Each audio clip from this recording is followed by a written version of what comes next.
Hi മക്കളെ, ഇന്ന് നമ്മൾ പഠിക്കാൻ പോകുന്നത് മൂന്നാമത്തെ യൂണിറ്റിലെ രണ്ടാമത്തെ ചാപ്റ്റർ ആയിട്ടുള്ള ജൻ ജൻ കാ ചെഹര ഏക് എന്ന കവിതാ ഭാഗമാണ്.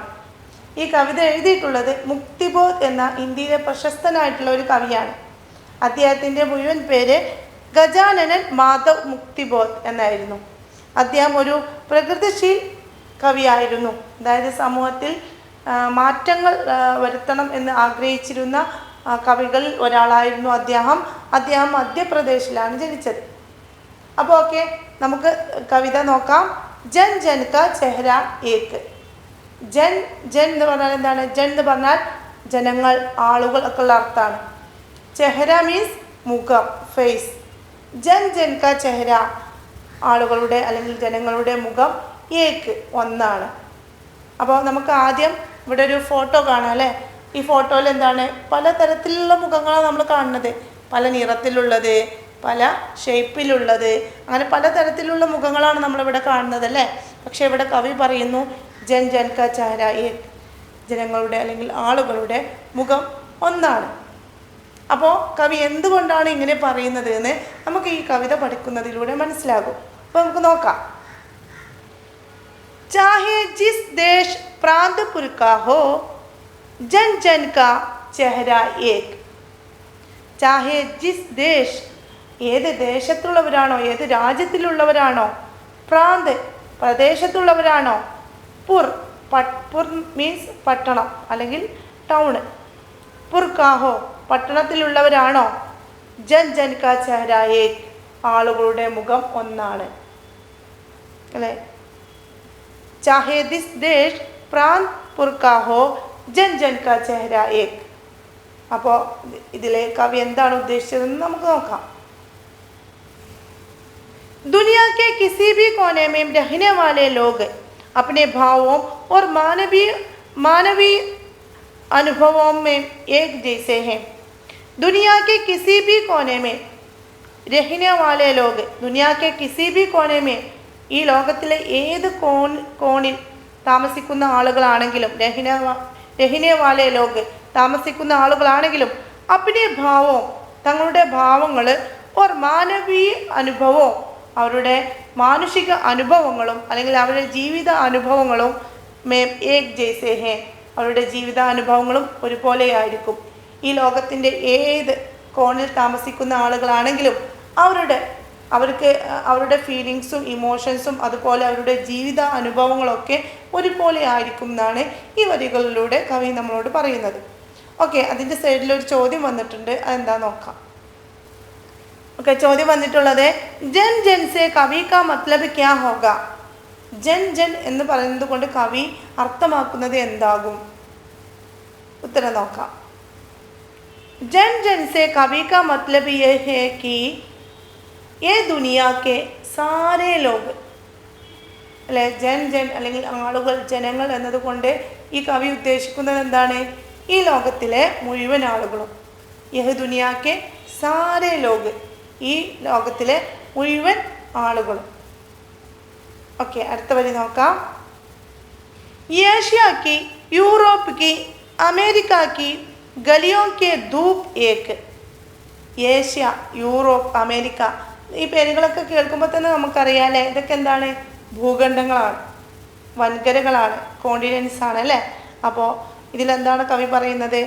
ഏഷ്യക്ക്, ഏഷ്യയിലെയും, യൂറോപ്പിക്ക്, യൂറോപ്പിലെയും, അമേരിക്കക്ക്, അമേരിക്കയിലെയും, ഗലിയോങ്കി ധൂപ്പ്, ഗലി മീൻസ് തെരുവ്, ഗലിയോങ്കി ധൂപ്പ്, ധൂപ്പ് മീൻസ് വെയിൽ. അപ്പോൾ ഗലിയോങ്കി ധൂപ്പ് എന്ന് പറഞ്ഞാൽ ഈ ഏഷ്യയിലെയും യൂറോപ്പിലെയും അമേരിക്കയിലെയും ഒക്കെ തെരുവുകളിലെ ധൂപ്പ്, ധൂപ്പ് എന്ന് പറഞ്ഞാൽ വെയിൽ, ഏക്ക് ഒന്നാണ്.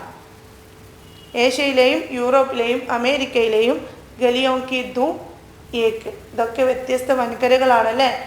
ഇതിലൊക്കെ എന്തുണ്ട്? ഒരുപാട് വ്യത്യസ്ത രാജ്യങ്ങളുണ്ട്.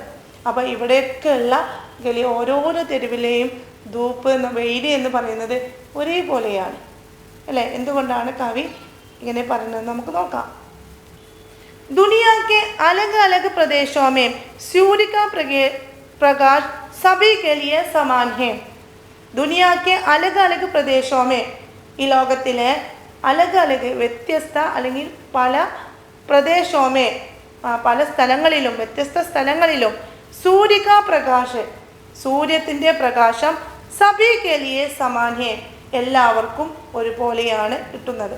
അതാണ് കവി നേരത്തെ പറഞ്ഞത്. എന്താണ്? ഏഷ്യാക്ക്, യൂറോപ്പിക്ക്, അമേരിക്കക്ക് ഗലിയോങ്കി ധൂപ് ഏക് ഹെ. എന്താണ്? ഏഷ്യയിലെയും യൂറോപ്പിലെയും അമേരിക്കയിലെയും തെരുവുകളിലുള്ള ധൂപ് വെയിൽ അല്ലെങ്കിൽ സൺലൈറ്റ് എന്താണ്? സൂര്യപ്രകാശം എന്താണ്?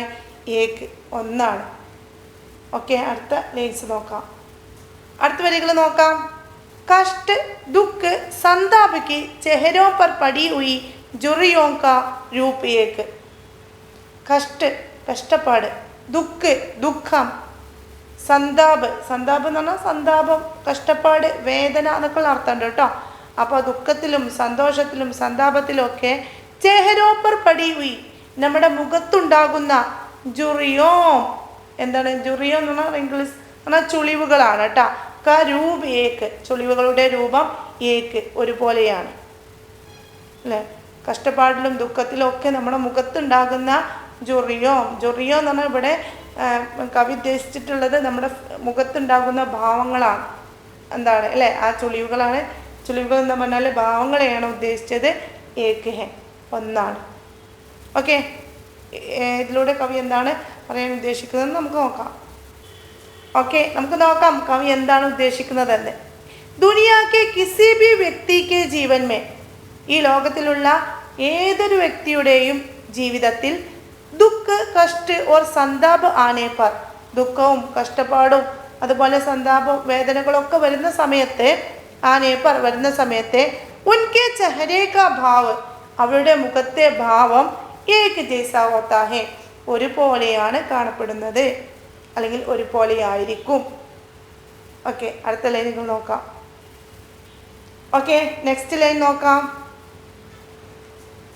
ജോഷ് മേ ആവേശത്തിൽ യോ താക്കത്ത് സെ ശക്തിയോടെ ബാന്തി ഹുയി കെട്ടുന്ന മുട്ടിയോ മുട്ടിയോ മീൻസ് മുഷ്ടികൾ മുട്ടിയോ കാ ഏക ലക്ഷ്യം മുഷ്ടികൾക്ക് ഒരേ ലക്ഷ്യമാണുള്ളത് അല്ലേ. നമ്മൾ ജോഷുമേ ആവേശത്തിൽ യോ താക്കത്ത് സെ നമ്മുടെ ശക്തിയോടെ ബാന്തി ഹുയി എന്ന് പറഞ്ഞാൽ കെട്ടുന്നതാണ്. ഇവിടെ നമ്മൾ മുഷ്ടി ചുരുട്ടി പിടിക്കുന്ന അല്ലെ. മുഷ്ടി നമ്മൾ ആവേശത്തോടെ ശക്തിയോടെ മുഷ്ടി ചുരുട്ടി പിടിച്ചാൽ മുട്ടിയോങ്ക ഏക ലക്ഷ്യം അതിന് ഒരേ ലക്ഷ്യമായിരിക്കും. നമുക്കറിയാം നമ്മൾ ഇങ്ങനെ മുഷ്ടി ചുരുട്ടി മറ്റുള്ളവരുടെ മുന്നിൽ നിൽക്കുന്നുണ്ടെങ്കിൽ അതിനൊരു ലക്ഷ്യം ഉണ്ടാവും അല്ലേ.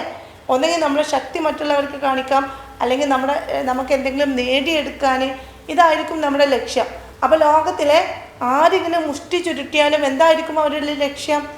ഒന്നെങ്കിൽ അവർക്ക് വേണ്ടത് അവരെ നേടിയെടുക്കുക അല്ലേ, അനീതിക്കെതിരെ പോരാട്.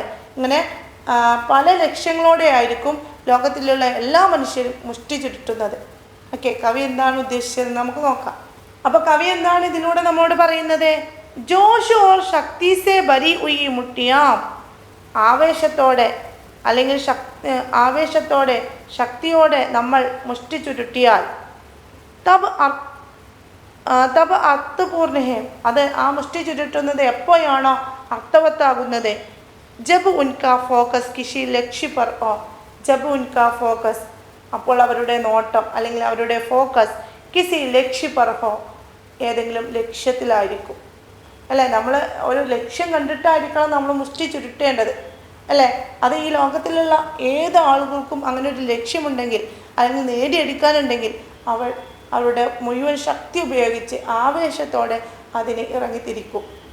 ഓക്കെ, അടുത്ത ലൈൻ നോക്കാം. അപ്പോൾ ഓക്കെ, അതിന് മുമ്പായിട്ട് ഇവിടെ ഒരു ചോദ്യം വന്നിട്ടുണ്ട്, നമുക്ക് നോക്കാം. ചെഹരോ പർ പടി ജുറിയോ കാ രൂപ് കിസ്കി ഓർ സംകേത് കർത്താ ഹെ.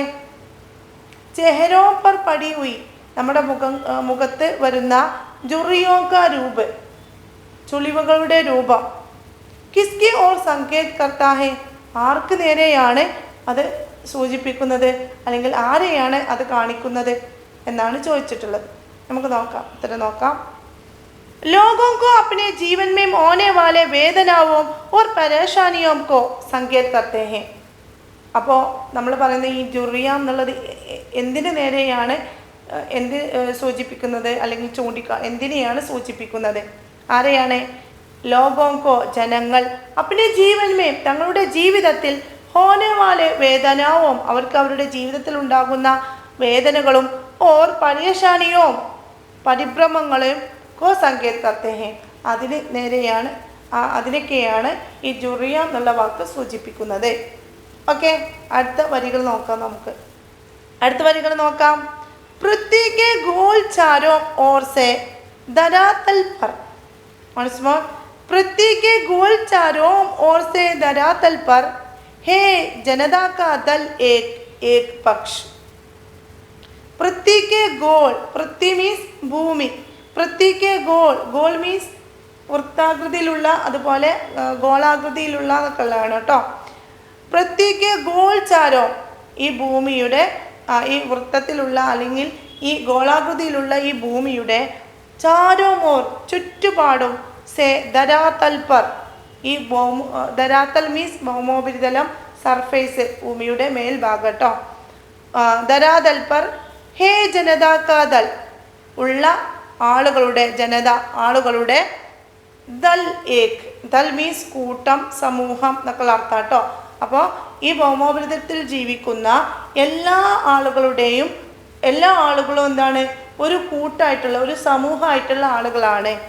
ഏക് പക്ഷ്, ഒരു പക്ഷത്തുള്ള ആളുകളാണ് അല്ലേ. അവരെല്ലാവരും എന്താണ്? ഭൗമോപരിതലത്തിൽ ജീവിക്കുന്ന ആളുകളാണ്. അവരെല്ലാവരും ഒരേ സമൂഹത്തിൽപ്പെട്ടതാണ് അല്ലേ, ഒരേ കൂട്ടത്തിൽപ്പെട്ട ആളുകളാണ്, ഒരേ പക്ഷത്തിൽപ്പെട്ട ആളുകളാണ്. ഓക്കെ, അപ്പം നമുക്ക് നോക്കാം. पूरी पृथ्वी गोल है, उसके चारों ओर एक सी धरातल फैली है. എന്താ പറയുന്നത്? പൂരി പൃഥ്വി, ഈ മുഴുവൻ ഭൂമിയും എന്താണ്? ഗോൾ ഹേ, ഉരുണ്ടിട്ടാണ് അല്ലേ, വൃത്തത്തിലുള്ളതാണ് അല്ലെങ്കിൽ ഗോളാകൃതിയിലുള്ളതാണ്. ഉസ്കെ ചാരോ ഓർ ഏക് സി ധരാതൽ ഫൈലി ഹേ, അതിൻ്റെ 4 ഭാഗത്തും അല്ലെങ്കിൽ അതിൻ്റെ ചുറ്റുഭാഗത്തും എന്താണുള്ളത്? ധരാതൽ, ഭൗമോപരിതലമാണുള്ളത്. ഏക് സി, ഒരേ ഒരു ഭൗമോപരിതലമാണ്. ഫൈലി ഹേ, വ്യാപിച്ചു കിടക്കുന്നത് അല്ലെങ്കിൽ പരന്നു കിടക്കുന്നത്.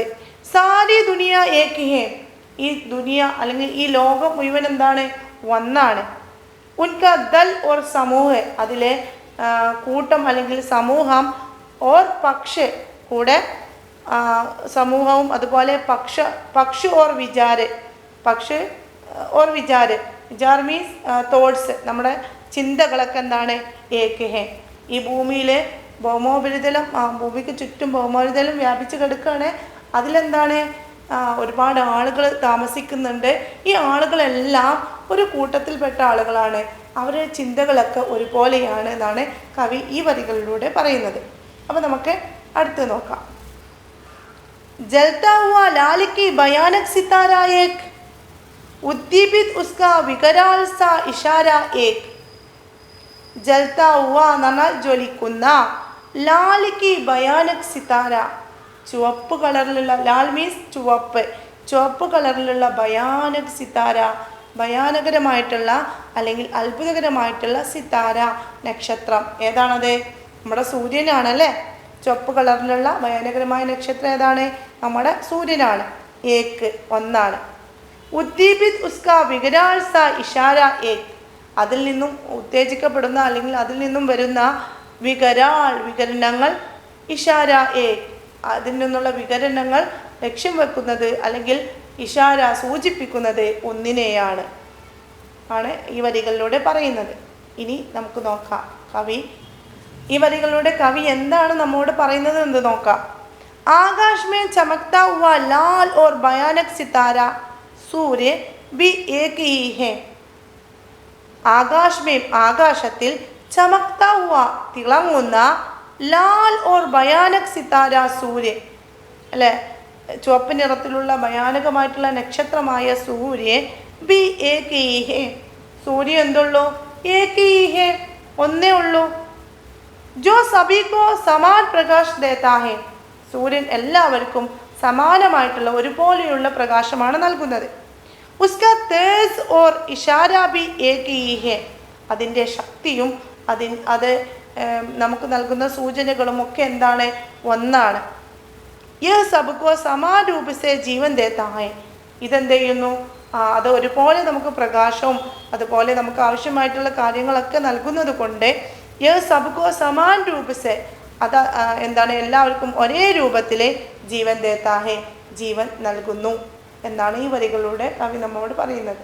നമുക്ക് അടുത്ത വരികൾ നോക്കാം. ഓക്കെ, ഇവിടെ സൈഡിലൊരു ചോദ്യം വന്നിട്ടുണ്ട്. എന്താണത്?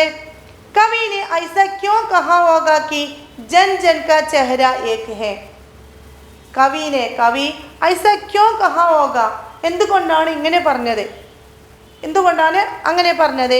കി എന്തെന്നാൽ ജൻ ജൻ കാ ചെഹ്റ ഏക് ഹൈ, ആളുകളുടെ മുഖമൊക്കെ ഒരുപോലെയാണെന്ന് കവി എന്തുകൊണ്ടാണ് പറഞ്ഞത് എന്നാണ് ചോദ്യം. നമുക്ക് ഉത്തരം നോക്കാം. ഓക്കെ, ഈ ചോദ്യത്തിൻ്റെ ഉത്തരം നോക്കാം. ദുനിയാ കെ ലോകോം ഏക് സമാൻ ഹൈ, ലോകത്തിലെ മനുഷ്യർ ഒരുപോലെയാണ്. സബ് മേ ഏക് ഹി ജീവൻ, എല്ലാവരിലും ഒരേ ജീവൻ. ഓർ ഏക് ഹി ഭാവന ഹൈ, ഒരേ ഭാവങ്ങളുമാണ്. ലോകത്തിലെ എല്ലാ മനുഷ്യരും എന്താണ്? എല്ലാ മനുഷ്യരിലും ഒറ്റ ജീവനുള്ളൂ. അതുപോലെ അവരുടെ ജീവിതത്തിൽ ഉണ്ടാകുന്ന അനുഭവങ്ങളും അതുപോലെ ഇമോഷൻസും ഫീലിങ്സും ഒക്കെ എന്താണ്? ഒരുപോലെയാണ്. അതുകൊണ്ടാണ് നമ്മുടെ കവി പറയുന്നത് എന്താണ്? ജൻ ജൻ കാ ചെഹ്റ ഏക് ഹൈ, ജനങ്ങളുടെ അല്ലെങ്കിൽ ആളുകളുടെ മുഖം ഒരുപോലെയാണ് എന്ന്. ഓക്കെ, അപ്പോൾ അടുത്ത ലൈൻ നോക്കാം. ഗംഗാ നദിയിൽ, ഇരാവതി നദിയിൽ, മിനം നദിയിൽ അപാർ ആകുലാത്തി ഹുയി, അതിരുകളില്ലാത്ത ആകുലതകൾ, പ്രശ്നങ്ങൾ ഉണ്ടായിക്കൊണ്ട് നെയിൽ നദിയും ആമസണിലുള്ള നദിയും മിസൗറി നദിയും മേ വേദനാസി ഗാത്തി ഹുയി, ഈ നദികളിലെല്ലാം വേദനയോടെ ഗാത്തി ഹുയി പാടിക്കൊണ്ട് ബഹാത്തി ഹുയി ഒഴുകുന്നു ജിന്ദഗി കി ധാരായെ, ഒരുപാട് പ്രശ്നങ്ങളുള്ള ഒരുപാട് ജീവിതങ്ങളൊക്കെ ഈ വെള്ളത്തിലൂടെ ഒഴുകുന്നുണ്ട് അവരുടെ എല്ലാം എന്താണ്? ധാര മീൻസ് പ്രവാഹം, അല്ലെങ്കിൽ അവരുടെ ആ ജീവിതത്തിൻ്റെ ആ രീതി. ധാര മീൻസ് പ്രവാഹമാണ് കേട്ടോ. അവരുടെ ആ പ്രവാഹം ഏക് ഹെ, ഒന്നാണ്. അപ്പോൾ നമുക്കിതിൻ്റെ മീനിങ് നോക്കാം. അപ്പോൾ നമുക്ക് ഇതിൻ്റെ ആശയം എന്താണെന്ന് നോക്കാം. അപ്പോൾ ഈ വരികളിലൂടെ കവി പറയാൻ ഉദ്ദേശിക്കുന്നത് ഇതൊക്കെയാണ്. എന്താണ്? ഗംഗ, ഇരാവതി, മിനാം, നീൽ, ആമസൺ और മിസൗരി, ये सब नदियाँ अलग अलग देशों में हैं.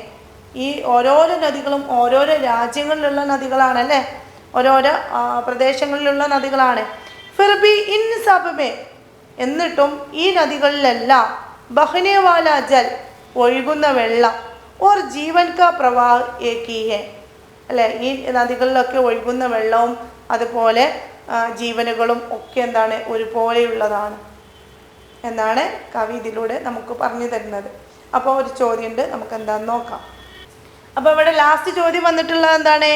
ജൻ ജീവൻ സേ നദി കാ ക്യാ സംബന്ധ് ഹേ, ജനങ്ങളും ജീവനുമായിട്ട് നദി ഏത് തരത്തിലാണ് ബന്ധപ്പെട്ടിട്ടുള്ളത് എന്നാണ്. അപ്പോൾ നമുക്കതിൻ്റെ ഉത്തരം നോക്കാം, ആൻസർ നോക്കാം. നദി ജീവൻ കാ പ്രതീക് ഹേ, നദി എന്ന് പറയുന്നത് ജീവൻ്റെ പ്രതീകമാണ്.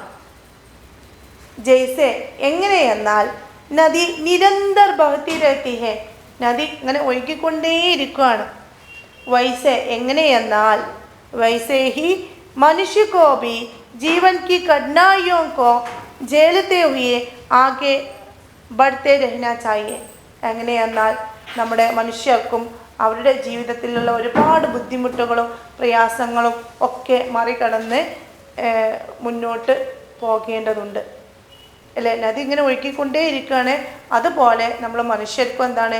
അവരുടെ ജീവിതത്തിൽ വരുന്ന ഒരുപാട് പ്രയാസങ്ങളും ബുദ്ധിമുട്ടുകളും ഒക്കെ മറികടന്ന് മുന്നോട്ട് ഒഴുകേണ്ടതുണ്ട്, അല്ലെങ്കിൽ മുന്നോട്ട് പോകേണ്ടതുണ്ട് എന്നാണ് കവി ഇതിലൂടെ നമുക്ക് പറഞ്ഞു തരുന്നത്. അപ്പോൾ ഇപ്പോൾ നിങ്ങൾക്ക് മനസ്സിലായി കാണും എങ്ങനെയാണ് ഈ ലോകത്തുള്ള എല്ലാ മനുഷ്യരുടെയും എല്ലാ ആളുകളുടെയും മുഖം ഒരുപോലെ ഇരിക്കുന്നത് ആ ഒരു ഹെഡിങ്ങിൽ കവി ഉദ്ദേശിച്ചത് എന്താണ് എന്നുള്ളത് നിങ്ങൾക്ക് മനസ്സിലായി കാണും. അപ്പോൾ ക്ലാസ് ഇഷ്ടപ്പെട്ടെങ്കിൽ എന്ത് ചെയ്യണം മക്കളെ? ഒന്ന് ലൈക്ക് ചെയ്യുക, അതുപോലെ സബ്സ്ക്രൈബ് ചെയ്യുക കേട്ടോ. പറ്റുമെങ്കിൽ നിങ്ങൾക്കുള്ള അഭിപ്രായങ്ങൾ കമൻറ്റിലൂടെ അറിയിക്കുക. Okay, thank you.